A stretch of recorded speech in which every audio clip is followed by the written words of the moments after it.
ደላሎች ሲደውል የነበረው ለተለያዩ ሰዎች እየደወለ መረጃ ሲሰበስብ የነበረው በላይቭ ቀጥታ ስርጭት ሰያው ወንድማችን ነበርና የምታስታውሱ ከሆነ ትናንትና በሰራሁላችሁ ቪዲዮ ሰይድ ወረባቦ የዱባይ ፖሊሶች ደውለውለት ጣቢያ እንደሚፈልጉ ወደዛ ቦታ ላይ ሄዶ ነበረ። ነገር ግን በሰላም ነበር የተመለሰው። የምናውቀው ይሄንን ጉዳይ ነበረ። ነገር ግን እዛ ቦታ ላይ ከሄደ እንደማይመለስና ወደ ኢትዮጵያ ዲፖርት እንደሚያደርጉት እዛው እስር ቤት መቆየት እንዳለበት ነበር የነገሩት። ከዛም በኋላ ነገር ግን እሱን እዛ ልብስ ቦታ ላይ ቀጥሮት የነበረው ሰውዬ በራሱ ኢቃማ ፈርሞ በ5 ቀን ውስጥ በራሱ ፍላጎት ሳይታሰር ወደ ሀገሩ እንዲገባ የፈረሙ አውጥቶታል ማለት ነው። እንዴት ወደ ኢትዮጵያ ሄደ? ምን አጥፍቶ ነው? ዱባይ ላይ የሰራው ወንጀል የለም። የዱባይን ሕግ አልጣሰም።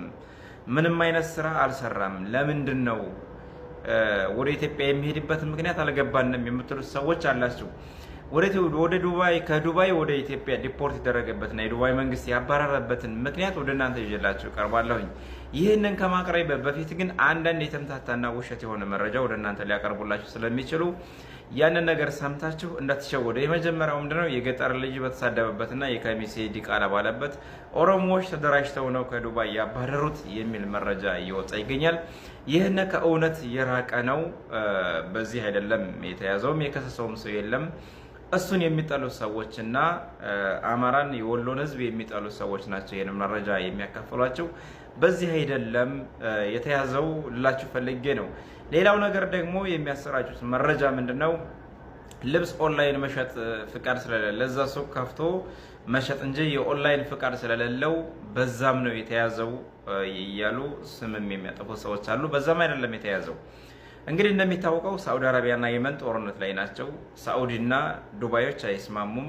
ዱባይና የመንም ከሁለት ጎራ ከፍላ ታዋጋቸዋለች፣ ለአንድ በጎን ታግዛለች ማለት ነው። ገባቸው? ስለዚህ የመን ላይ ሰይድ ወረባቦ በቀጥታ ስርጭት ሀናን የመን ላይ ሲያፈላልግ ከተለያዩ ሰዎች ጋር ቀጥታ በየመን መስመር ይደዋወል ነበር ማለት ነው። እሱ ማነው? ከየመኒዎች ጋርና ከደላላዎች ጋር ይደዋወል ነበረ። የመን ላይ የሚደዋወላቸው 3 ሀበሾች አሉ። የመጀመሪያው ሀበሻ የራሱ የሆኑ ሰዎች እና ከየመን ታጣቂዎች ጋር ከሁቲ ጋር የሚያገናኙት ናቸው። ገባቸው? ሁለተኛዎቹ ሰዎች ደግሞ ደላሎች ናቸው። እነ ተክላይ ሀናን ያገቷት ደላሎች ናቸው። ከነሱ ጋር ነበር ሲደዋወል የነበረው። ሌላው ነገር ደግሞ ምንድነው? የመን የሆኑ የታጠቁ የሁቲ ሰዎች ጋር እና ያልታጠቁ የየመኒ ሰዎች ጋር ያወራ ነበረ። እንግዲህ በዚህ መካከል ምንድነው? ሁቲዎች እንደሚታወቀው ከእስራኤል ጋር፣ ከሳውዲ አረቢያ ጋር፣ ከዱባይ ጋር ውጊያ ታደርጋለች። ገባችሁ? አይስማሙም። የዱባይ መንግስት የሳውዲ አረቢያ የኢትዮጵያን ማለት የየመንን ሱኒ የሚባለውን ታጣቂ ይደግፋሉ። ሁቲዎችን ግን አይደግፉም። በዚህ መካከል የዱባይ መንግስት ከየመን የሚጠቀማቸውና የሚፈልጋቸው ብዙ ነገሮች አሉ። በአሁኑ ሰዓት ደግሞ በርካታ የየመን ቦታዎችና ይዞታዎች የተቆጣጠረው ሁቲ ነው። ሁቲ ደግሞ ከዱባይ ጋራ ምንም አይነት ስምምነት የለውም፣ ጸብ ነው። ስለዚህ ሰይድ ወረባቦ ከየመኒዎች ጋር በሚያወራበት ሰዓት ስለ ሁቲዎች ነበር ሲያወራ የነበረው። ደላሎቹ ለምን በሁቲ አይያዙም? ከሁቲ ጄኔራሉ ጋር ለምን አታገናኙንም? የሱ አካባቢ ኃላፊ ማን ነው እያለ በአረበኛ ከየመኒው ጋር ይደዋወል ነበረ። ይህንም በሚደዋወልበት ሰዓት የዱባይ ቴሌኮም ይቀደዋል፣ ሪከርድ ያደርገዋል። ገባችሁ? እኔ በሀገረኛ አማርኛ ነው የማወራቸው፣ ምክንያቱም እንግሊዝኛ የማትችሉ ሰዎች አላቸው። ሪከርድ ያደርገዋል። ምንድነው ሪከርድ እንዳትሉ ነው። ይቀደዋል። ታውቃላችሁ? ይቀደዋል። የሆነ ሪከርዱን ድምጹን ይቀደዋል። የሚገባቸው ሰዎች አለፍ በሉት ይገባቸዋል። ገባቸው? እና ሪከርድ በሚያደርግበት ሰዓት እያንዳንዱ ከየመን የሚደዋወልበት ከሳዑዲም የሚደዋወልበት እያንዳንዱ ከዱባይ ቴሌኮም ጋር ኮንታክት ነው። ታውቃላችሁ? ይሄንን ለእናንተ አይጠፋቸውም መቼም። እና የተለያዩ ኢንተለጀንሶች አሉ። ስለዚህ ከደላላውም ጋር ያወራል። መስመሩ ምንድነው? የዱባይ መስመር ነው። የመን ያለው የየመኒ መስመር ነው። ኦኬ፣ አንድ ጥፋት በሉ። ገባቸው?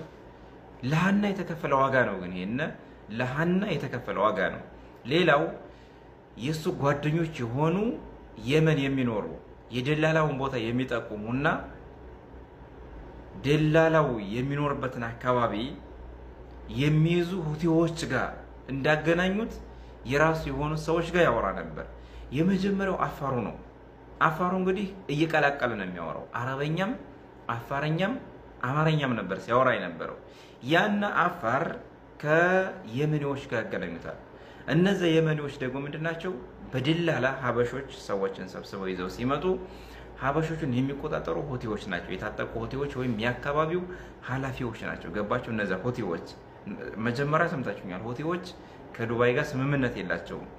ስለዚህ ከሁቲዎች ጋር በአረበኛ ሲያወራ ሁቲ የሚሉ ቃላቶች ምናምን ይጨመራሉ። በዛን ሰዓት የዱባይ መንግስት ጥርጣሬ ያደረበት። ለምን? የዱባይ መረጃ ምናልባትም ለሁቲዎች አሳልፎ እየሰጠ ነው። አንድ ጊዜ አይደለም፣ በተደጋጋሚ ከሁቲዎች ጋር በየመን መስመር ሲደዋወል ጥርጣሬ ያደረባቸውና ወደ ፖሊስ ጣቢያ ጠሩት። ያለውን ነገር አጣሩ። የዱባይ ደግሞ አሁን ኢራንም ስለምትመታቸው ጥርጣሬ ስላለባቸው ቀጥታ ምንም ለሱ ስለማይጠቅማቸው ሰይድ ወደ ኢትዮጵያ ዲፖርት ማድረግ ነው፣ መገላገል ነው ያለባቸው። በዚህ አጋጣሚ ነው ሰይድ ወደ ኢትዮጵያ ሊሄድ የቻለው። ዋጋው ለምንድን ነው የተከፈለው? ሀናን ለማስለቀቅና በህይወት መኖርና አለመኖሯን ለማረጋገጥ ነው የሁሉ የሄደበት ርቀት። እናንተ ብትሆኑ ታደርጉታላችሁ ወይ? ሰይድ ልጅ አለው፣ ቤተሰብ አለው። ራሱን መለወጥ፣ ቤተሰቦቹን መለወጥ፣ ራሱን ማስተዳደር ይፈልጋል። ይህን ሁሉ ትቶ ሰይድ ከዚህ በፊት ሳዑዲ አረቢያ ላይ አማራ ሲታገቱ በኦሮሞዎች ዋጋ ከፍሎ ሳዑዲ አረቢያ ታስሯል እያልኩ ነው። ገባ? 3 ቀን ታስሯል። እናንተ ይህን ታደርጋላችሁ ወይ? አታደርጉትም። ገባቸው? አታደርጉትም። እና ሰይድ በዚህ አጋጣሚ ሌላው ነገር ሳዑዲ አረቢያ ብቻ አይደለም፣ ይሄ ዱባይ ብቻ አይደለም፣ ሳዑዲም ቁጭ ብላችሁ ከሳዑዲ አረቢያ ገንዘብ ወደ የመን ብትልኩ፣ በሳዑዲ አካውንት ወደ የመን ብትልኩ ትያዛላችሁ። ወደ የመን መስመር በተደጋጋሚ ብትደውሉ ሳዑዲ ሆናችሁ ትያዛላችሁ። ለምን? ለሁቲ መረጃ እያቀበላችሁ ነው ስለምትባሉ። ገባችሁ? ሁቲ ማለት የማይገባችሁ ሰዎች ካላችሁ